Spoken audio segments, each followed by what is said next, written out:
د انسان له کړو تاریخ ثابتوي، حالات ثابتوي چې یو انسان د بل انسان ملګری نه دی، بلکې هر وخت یو انسان د بل انسان دشمن پاتې شوی دی. انسان د پاک رب نازکترین تخلیق دی. یو مچر یې وخوري، ټایفاید سي، ملریا سي او مړ سي.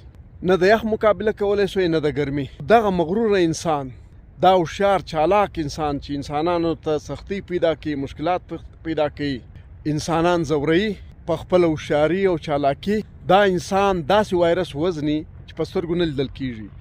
دا وایرس په مشکل باندې په خوردبین کې لیدل کیږي، یعنی په سترګو نه لیدونکی شی چې هغه ژوندی دی هغه یې وژني. یعنی انسان دومره نازک دی. انسان ډېر بېوسه، بېدسه، مجبوره، معذوره، ناچاره تخلیق دی. هر وخت محتاج دی، هره لمحه محتاج. انسان په دې دنیا کې څنګه ژوند کوي؟ د هر انسان لپاره په دې دنیا کې غټ چیلنج لوږه ختمول دی، خپل نس مړول دی. له هغه بعد په دې دنیا کې په سلهاو ناروغۍ دي چې په هغه کې کینسر دی، ټي بي ده، ایډز دی، او نن سبا یوه نوې ناروغي ده چې هغه د کرونا ویل کېږي، د کرونا وایرس دی. هر ماشوم چې له موره پیدا سي دا له نو ناروغیو سره مخ کیږي. د دې نو ناروغیو زما نوم نه دی زده، خو په دې کې توره غاړه، شنه غاړه، خسراغه په بدن سے دانې راوخیږي، او هره ناروغي دا ماشوم مرګ ته ورسي، او ډېر ماشومان په دغه ناروغیو کې مړه سي. د زړه ناروغۍ دي، تبې دي، زکامونه دي، په سلهاو ناروغۍ دي چې انسانان وژني. له هغه بعد قدرتي آفات دي، اکسیډنټ دی، ټریفیک حادثات، سیلابونه دي، زلزلې دي، او ورسره د وبا مرضونه دي. د وبا داسې مرضونه دي چې کله په یوه علاقه راسي په لکاو خلک وژني. نو قدرمنو دا انسان په دې دنیا کې له سختو رکاوټونو، مشکلاتو سره مخ دی، سختو چیلنجونو سره مخ دی. د دنیا هوښیارانو، پوهانو خلکو ته پکار وو چې په دغه سختو چیلنجونو کې، په دغه مرضونو کې، قدرتي آفاتو کې له ده سره مرسته وکړي، د ژوند طریقه ورته اسانه کړي، لوږه یې ورکړي، تمام ضرورتونه یې پوره کړي، یو انسان د بل انسان ملګری سي. بدقسمتي دا ده چې هر انسان پر خپل ذات ولاړ دی. له اوله د انسان ژوند چې دی دا له مرګ سره سل په سل مخامخ دی. له هغه بعد انسان هم د انسان لپاره د مرګ اسباب جوړ کړي دي، اصلي جوړ کړي دي، بمانې جوړ کړي دي، توپکان، توپانچې جوړ کړي دي، ډېرې خطرناک اصلي جوړ کړي دي. یعنی انسان داسې اسلحه هم جوړه کړې ده لکه ایټم بم چې په څو دقیقو کې دغه دنیا ختمولی سوای، د دې نوم و نشان ورکولی سوای. انسانان خو به ټول ختمي، د دې دنیا دا غټ وجود هم ختموي. اوس انسان چې دی لیونی دی، مازغه خراب دی، ده ته څه ضرورت و چې د بارود جوړول، توپکې جوړول، توپانچې جوړول، دا غټ غټ بمانې جوړول، کروز میزایل جوړول، بي 52 غوندې طیارې جوړولې، ایټم بم یې جوړوي. دا یې ولې جوړوي؟ خو له دې معلومیږي چې دا انسان لیونی دی، له انسان سره په ژوند کې مرسته نه کوي، بلکې د مرګ اسباب ورته جوړوي. دا انسان ذهني مریض دی، په روحي مرض اخته دی.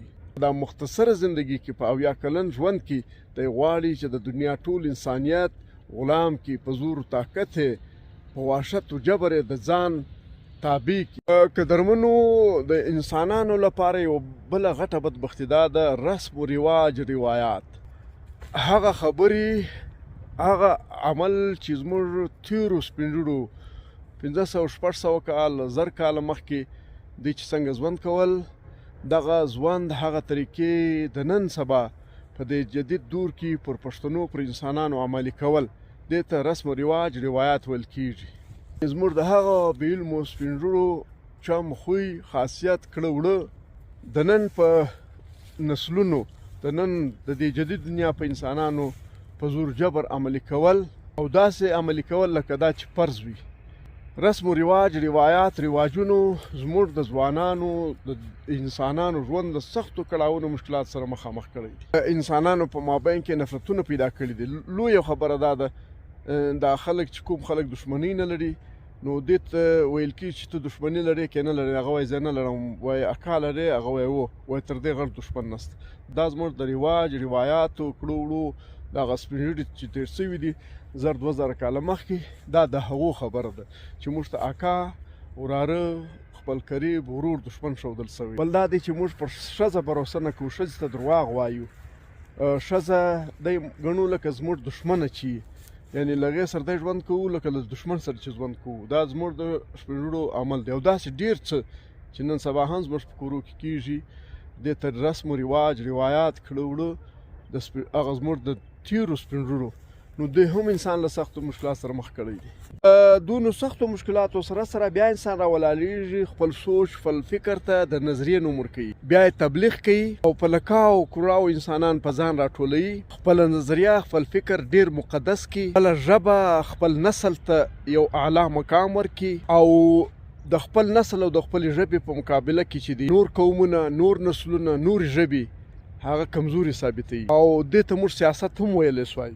بیا دغه دانسته دغه باعلمه بااستعداده انسان راولاړېږي خپل سوچ خپل فکر ته د نظریې نوم ورکوي او انسانان سره ویشي د انسانانو په مابین کې نفرتونه پیدا کوي. که درمنو له دې بعد له دا دونو سختو مشکلاتو بعد د انسان پر بدن وجود سر باندې یو غټ بار ایښول سوی دی چې د هغه نوم دی عقیده، عبادت و پاک رب ته سر ټیټول. قرآن چې د ټول انسانیت لپاره راغلی دی، د انسانیت اصلاح ده، په قرآن عمل کول یعنی ژوند وسا کول دی.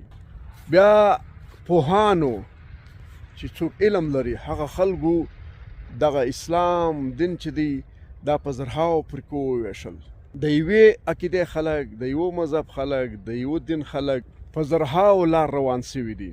یعنی انسان خالق قرآن پاک ته پابند دی چې ویې وایي عمل باندې وکړي، د نبی کریم صلی الله علیه وسلم حدیثو ته پابند دی چې عمل باندې وکړي. دلته د قرآن او د حدیثو په مقابله کې په زرهاو کتابونه چاپ سوي دي چې قرآن او حدیث پکې ورک دي او ټول انسانیت یعنی د انسانیت یو غټه برخه و داسې کتابونو ته مجبوره کړې ده چې ویې وایي چې هغه نه له دین سره تعلق لري نه اسلام سره تعلق لري. د قرآن او د حدیث په مقابل کې په زرهاو کتابونه و انسانانو مسلمانانو ته ویل کېږي چې هغه ورځ په ورځ باندې له بدبختیو سره له بیلتون سره بې اتفاقۍ سره مخامخ کېږي.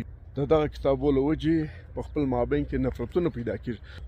دا وخت یو نیم عرب مسلمانان تر دې هم څه زیات دا چې دی فکري منتشر دی یو له بل سره مخالفت څرګندوي، بلکې کلي او په کور باندې چې کوم مسلمانان دي دا د داسې بدبختیو ښکار دی چې یو بل نه مني، یو پر بل باندې فتوې لګوي. نو د انسان پر وجود باندې غیر ضروري داسې بارونه ایښودل سوي دي چې دا انسان دا بارونه نه سي وړی. که انسان خپل ځان ژوندی وساتي دا تر ټولو غټ عبادت. یو انسان که خپل ځان له مرګه ژغوري، ډوډۍ پیدا کوي، نس مړوي، د دې معنا دا دی لکه دی چې ټول انسانیت له مرګه ژغوري. یعنې دا تر دنیا تر ټولو غټ عبادت دی او که دی په خپل محنت باندې نور انسانان د نور انسانانو لوږه ختموي، نور انسانان له مرګه ژغوري، نو دا هم هر انسان چې دی ژغوري ټول انسانیت له مرګه ژغوري. یو انسان که له ناروغیو بیماریو ځان ساتي، خپل ځان او خپل اولاد ساتي، نور انسانان ساتي، نو د دې معنا دا ده چې دی ټول انسانیت له مرګه ژغوري، ټول انسانیت ته ژوند ورکوي. یعنې د انسان خپل ژوند چې دا روان ژوند دی دا تر ټولو غټ عبادت دی، جهاد اکبر دی، دا تر ټولو غټ جهاد دی. الله پاک په قرآن پاک کې فرمایي که چا یو انسان بل انسان له مرګه وژغوري د ټول انسانیت له مرګه وژغوري. نو که انسان خپل وجود خپل اولاد په نس مړوي، لوږه یې ختموي، نو د دې معنا دا دی چې د ټول انسانیت له مرګه ژغوري.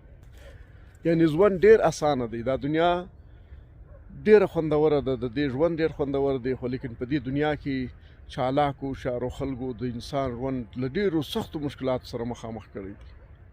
نو دا ویډیو هم په دې نیت وکړی څه اوږده شوله چې زه تاسو ته د انسان ژوند روښیم چې دا انسان ژوند څونه سخت دی، له څونه سختو مشکلاتو سره مخ دی او نور انسانان او دې انسان ته څونه غټ مشکلات پیدا کوي، د مرګونو اسباب پیدا کوي، نور داسې ډېر شیان دي، ټمبم دي، بمونه دي، اصلي دي، وسلې دي، بدبختۍ دي، فرقې دي، فرقې د انسان په عقیده کې نورې عقیدې پیدا کول دي.